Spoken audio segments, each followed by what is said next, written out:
Hola a todos, bienvenidos al canal. Mi nombre es Adrián y en el día de hoy estaremos hablando sobre la semiología del sistema cardiovascular.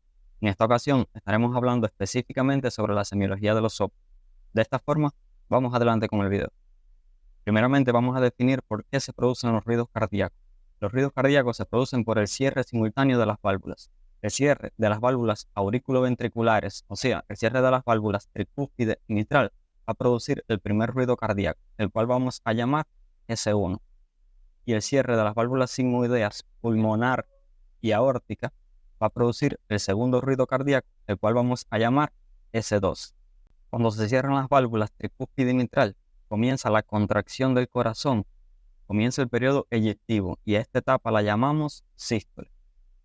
Una vez que se produce el segundo ruido cardíaco y se cierran las válvulas sigmoideas aórtica y pulmonar, comienza la etapa de relajación del corazón o etapa del llenado ventricular. Y a esta etapa la llamamos diástole. Por tanto, de aquí podemos entender que cualquier ruido que aparezca entre el primer y el segundo ruido cardíaco, vamos a decir que es un soplo o un ruido sistólico. Y si aparece entre el segundo y el primer ruido cardíaco, vamos a decir que es un ruido o soplo diastólico. Ahora, cuando se produce el primer ruido cardíaco y se cierran las válvulas auriculoventriculares tricúspide y mitral, inmediatamente no se abren las válvulas sigmoideas aórtica y pulmonar, ya que el corazón comienza a contraerse y cursa por un periodo conocido como tiempo de contracción isovolumétrica, en el cual el corazón se está contrayendo, pero aún no hay eyección ventricular porque las válvulas sigmoideas aórtica y pulmonar aún no se han abierto. Ahora, cuando la presión dentro del ventrículo excede o supera la presión dentro de las arterias aorta y arteria pulmonar, se abren las válvulas sigmoideas aórtica y pulmonar y comienza el periodo de eyección ventricular. A este periodo lo vamos a llamar periodo eyectivo.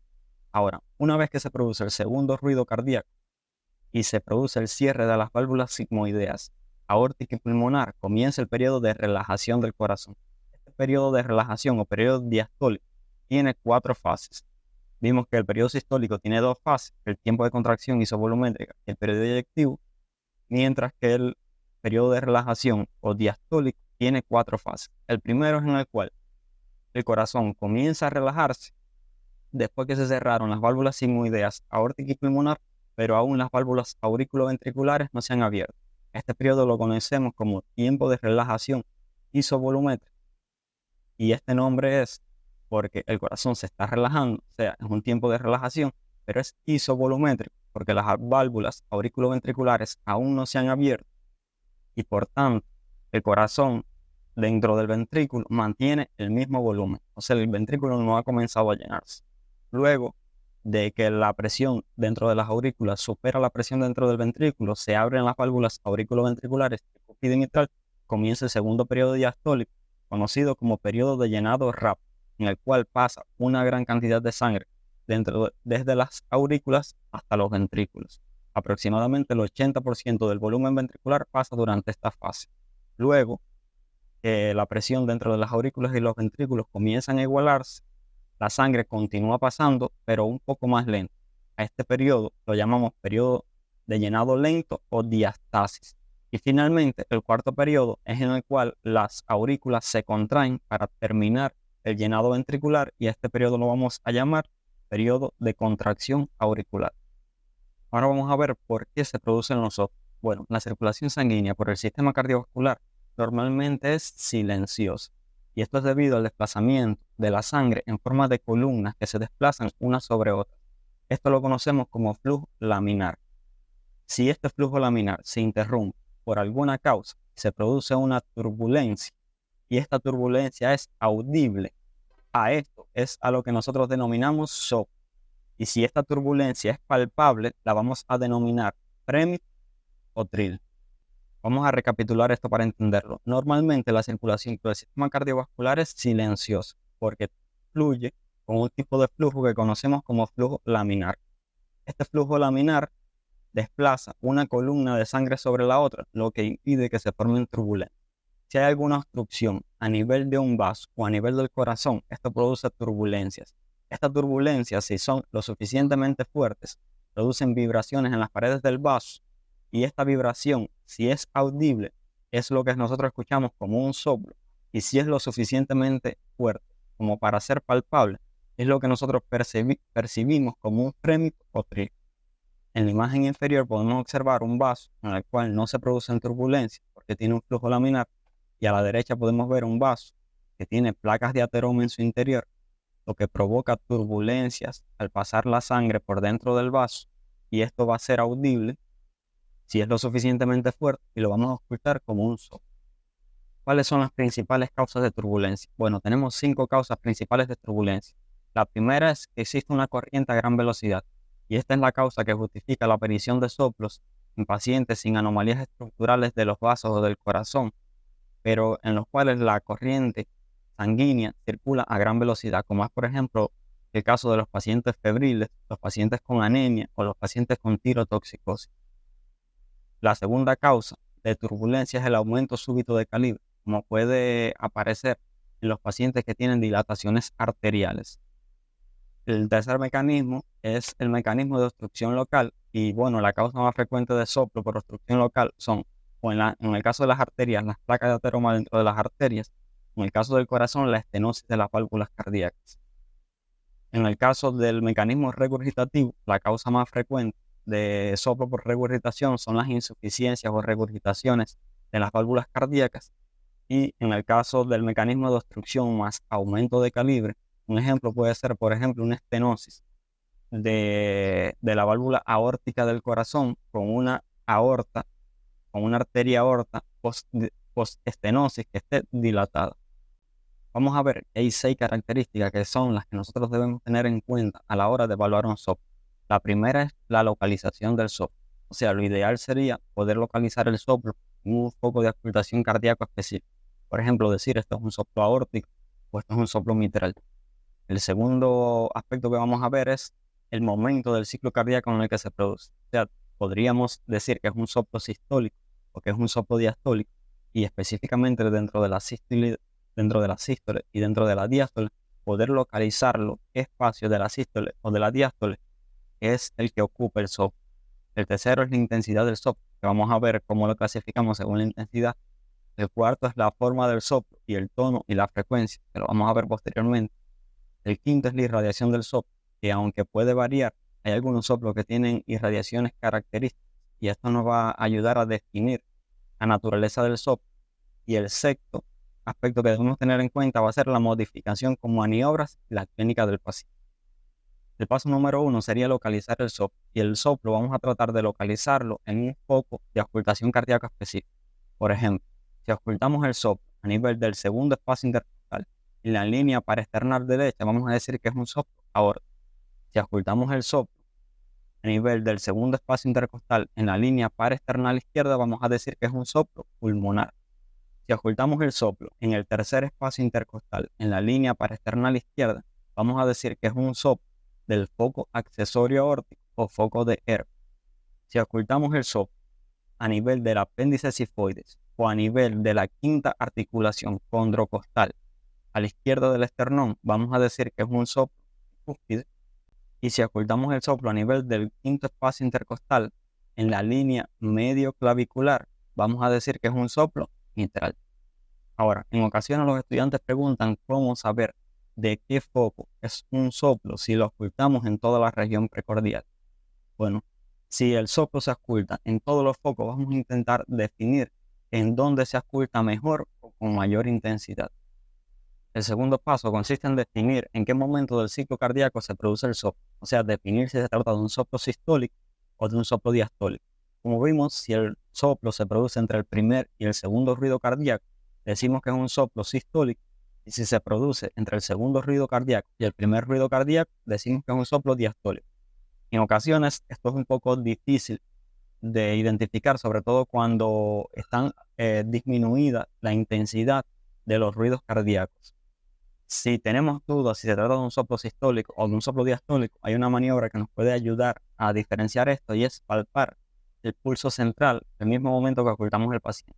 Si escuchamos el soplo coincidiendo con el pulso central del paciente, bueno, se trata por tanto de un soplo sistólico, y si no coincide, se trata de un soplo diastólico. Ahora, los soplos sistólicos y diastólicos se dividen dentro de cada uno en 3 periodos. El primer periodo de la diástole decimos que es un periodo protosistólico, el periodo intermedio es un periodo mesosistólico, y el periodo final o el tercio final es un periodo telesistólico. Por tanto, si ocultamos un soplo que se oculta solamente en la primera parte de la sístole, decimos que es un soplo protosistólico, como pueden ver aquí. Si se oculta en la parte intermedia de la sístole, decimos que es un soplo mesosistólico. Y si lo ocultamos en la porción final de la sístole, decimos que es un soplo telesistólico. Y asimismo lo vamos a hacer para la diástole. La primera porción o el tercio inicial es el tiempo protodiastólico, el periodo medio es el tiempo mesodiastólico y el periodo final es el periodo telediastólico. Si ocultamos el soplo durante toda la sístole o toda la diástole, vamos a decir que el soplo es holo. Y si es sistólico, decimos que es holosistólico. Y si es diastólico, decimos que es holodiastólico. En ocasiones puede pasar que un soplo se oculte tanto durante la sístole como durante la diástole. En este caso decimos que el soplo es continuo o sistodiastólico. Y este tipo de soplo es característico de una cardiopatía congénita conocida como ductus arterioso persistente. El tercer paso consiste en identificar la intensidad del soplo y esta la vamos a clasificar según una escala conocida como escala de Levin. La escala de Levin clasifica el soplo en 6 grados, desde 1/6 a 6/6. En la bibliografía podrán ver que en ocasiones está escrito con números arábigos, como es el caso de esta diapositiva, o está escrito con números romanos. Se puede escribir indistintamente con cualquiera de los dos. El soplo 1/6, como vamos a ver, es un soplo muy débil. Es un soplo que si vamos, por ejemplo, 5 personas a ocultar el paciente, es posible que 3 personas no oculten el soplo y 2 sí lo oculten. El soplo 2/6 es un soplo débil pero audible. O sea, es un soplo que vamos 3 personas a ocultar al paciente y todos coincidimos en que sí, efectivamente el paciente tiene un soplo, pero todos coincidimos en que es un soplo muy débil. El soplo 3/6 ya es un soplo moderado. O sea, es un soplo que indudablemente todo el mundo lo puede escuchar y todo el mundo dice, oye, sí, ese paciente tiene un soplo fuerte. El soplo 4/6 es un soplo ya que es de mayor intensidad, es un soplo fuerte, pero se diferencia del 3/6 en que en este caso el soplo 4/6 tiene trill, que como vimos es la sensación o la percepción palpable del soplo o de la turbulencia. El soplo 5/6 es un soplo ya muy fuerte, un soplo que de solo colocar el esteto sobre el tórax del paciente se oculta muy fuerte y también tiene trill. Y el soplo 6/6 es el soplo ya de intensidad máxima. Y este tipo de soplo se oculta aún sin esteto. O sea, usted se acerca a la cama del paciente, acerca el oído al tórax del paciente y sientes el soplo sin ponerle un esteto. Algo muy interesante con respecto a los soplos es que la intensidad del soplo no va a correlacionar con la gravedad del proceso que lo ocasiona. O sea, podemos tener soplos muy fuertes, soplos 3, 4/6, por una insuficiencia mitral ligera, por una comunicación interventricular ligera, mientras que podemos tener una estenosis aórtica grave con un soplo débil 1 o 2/6. El cuarto paso va a ser identificar la forma del soplo. Y en cuanto a la forma del soplo, tenemos 3 tipos de soplos fundamentales. El soplo romboidal, el soplo en barra y el soplo en decrescente.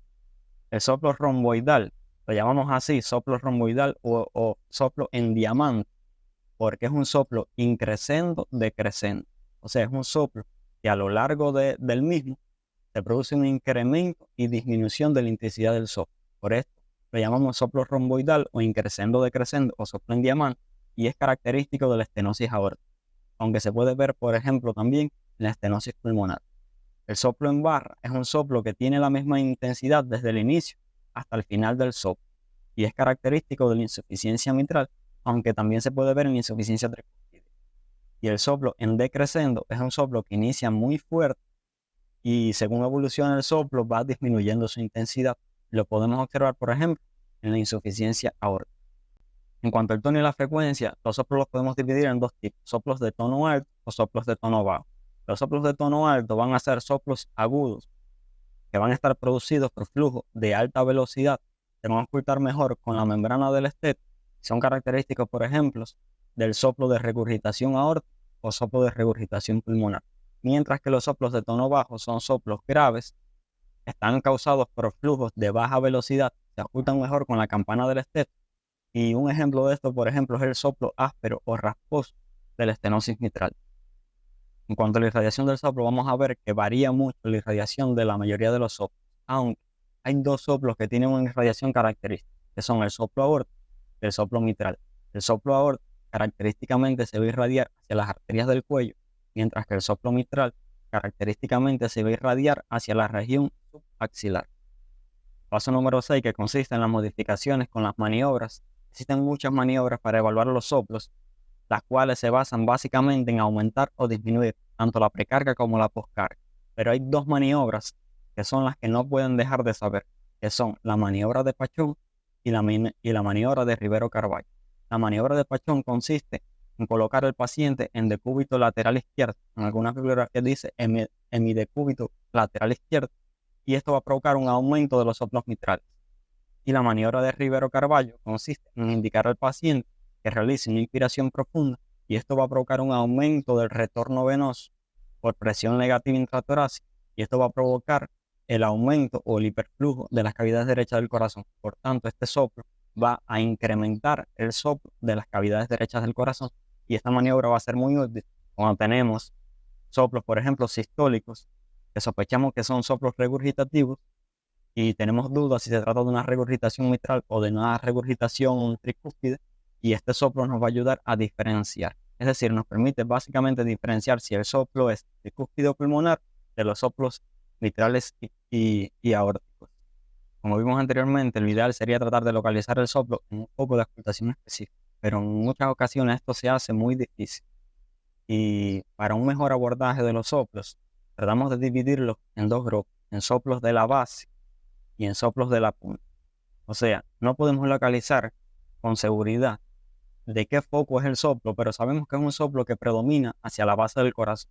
O sea, es un soplo que predomina entre los focos aórtico, pulmonar y segundo foco aórtico o foco accesorio aórtico de estos soplos de la base. Si son sistólicos, van a estar causados por estenosis, y si son diastólicos, van a estar causados por insuficiencia. Mientras que los soplos de la punta, es decir, tenemos un paciente que no estamos seguros de qué foco es el soplo, pero sabemos que el soplo predomina hacia la región subsifoidea o hacia la punta del corazón, hacia el foco mitral, pero no estamos seguros. Pero evidentemente es un soplo de la punta del corazón. Entonces, estos soplos de la punta del corazón, si son sistólicos, se van a deber a insuficiencia, y si son diastólicos, se van a deber a estenosis. Hay un recurso mnemotécnico para recordar esto, que es la base dice y la punta side. Es decir, los soplos de la base, si son diastólicos, se deben a insuficiencia, y si son sistólicos, se deben a estenosis.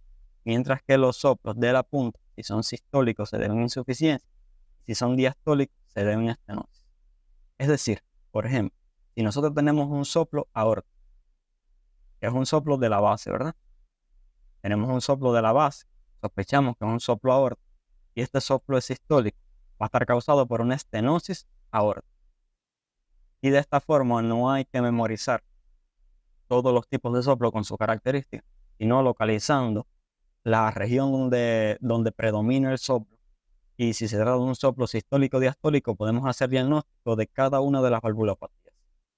Les voy a dar un tip. Cuando nosotros vamos a ocultar un soplo, traten primeramente de concentrarse en tratar de escuchar primero el primer ruido cardíaco, luego el segundo ruido cardíaco. Y una vez que logren identificar el primer y el segundo ruido cardíaco, entonces tratan de definir si el ruido accesorio que ustedes están escuchando, o sea, si ese soplo está entre el primer y el segundo ruido cardíaco o entre el segundo y el primero.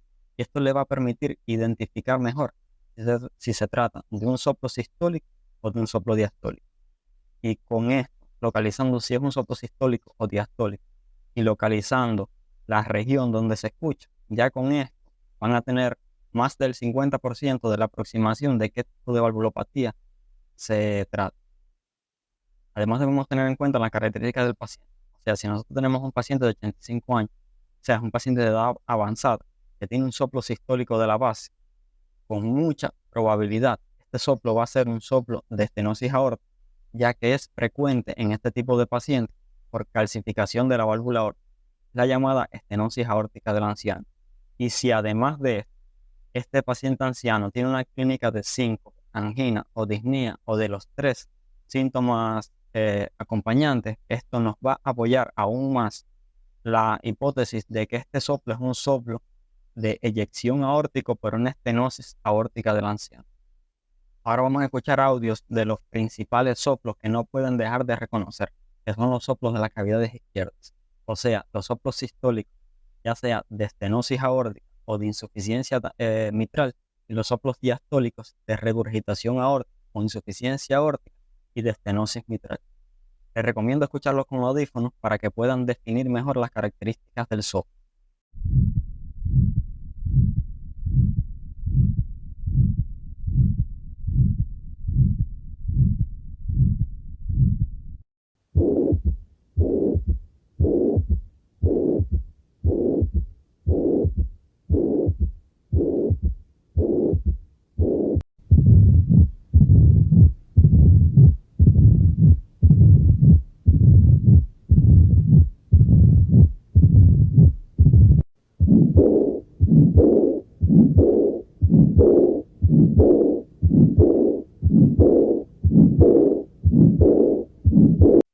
Y de esta forma llegamos al final de este video. Espero que hayan comprendido cómo abordar un soplo, cómo abordar su semiología, cómo describir cada uno de sus componentes.